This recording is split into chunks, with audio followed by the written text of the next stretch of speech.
Mengapa banyak orang seakan sulit keluar dari lingkaran kemiskinan?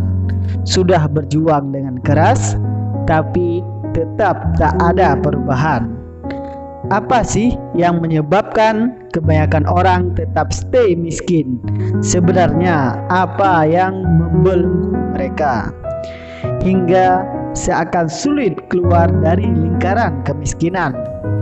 Di sini saya akan merangkum 3 penyebab orang sulit keluar dari belenggu kemiskinan. Yang pertama, persepsi. Persepsi orang lain akan diri kita dapat menjadi penghambat terbesar dalam kehidupan hidup kita. Mengapa begitu? Dikarenakan kita terlalu mendengar persepsi orang lain. Kita jadi takut untuk melangkah atau mengambil sebuah keputusan dalam hidup kita.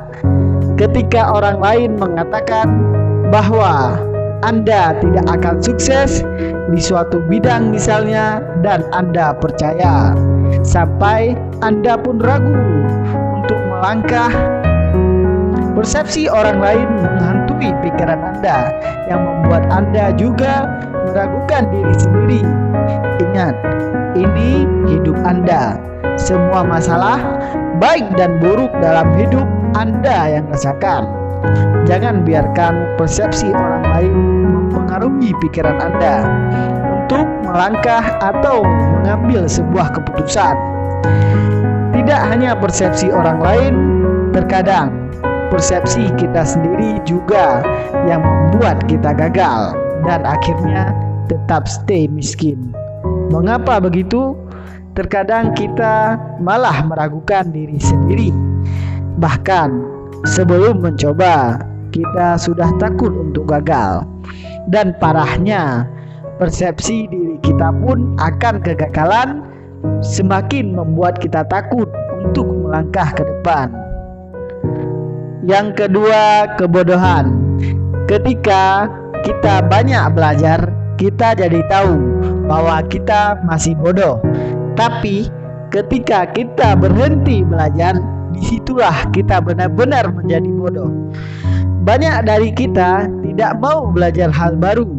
Kita malah masih berpegang teguh akan pikiran kita sendiri. Inilah yang membuat orang sulit untuk maju dan tetap begitu-begitu saja hidupnya. Kita tak pernah mengupgrade diri. Semakin berkembang zaman, ilmu kita pun sebenarnya harus berkembang. Ingat, Nokia hancur karena tak mengikuti perkembangan zaman. Di saat produsen HP lain sudah memakai Android, mereka malah stay memakai OS-nya sendiri. Dan seperti kita lihat apa yang terjadi, dalam sekejap Nokia jatuh. Seharusnya ini menjadi pelajaran bagi kita. Jika kita ingin merubah hidup ke yang lebih baik, kita juga harus merubah diri kita, harus upgrade diri setiap harinya supaya diri kita lebih berkembang. Yang ketiga, lingkungan. Seperti kita tahu, lingkungan kita ikut andil besar dalam kesuksesan hidup kita. Jika kita berada di lingkungan yang positif, maka diri kita juga akan berpikir positif. Dan setiap orang, apa yang kita lakukan, orang sekitar pun akan mendukung kita supaya lebih berkembang. Sebaliknya, jika kita berada di lingkungan negatif, malah setiap apa yang kita lakukan pasti ada orang yang iri, nyinyir dan sebagainya, yang terkadang membuat mental kita jadi down. Lingkungan yang baik adalah lingkungan yang mendukung kita untuk kemajuan kita sendiri dan kemajuan bersama. Saling menyemangati, bukan saling menjatuhkan. Jadi, jika sekarang Anda berada di lingkungan yang negatif, saran saya, dan demi kebaikan hidup Anda, segera keluar dari lingkungan tersebut. Jangan terjebak di sana.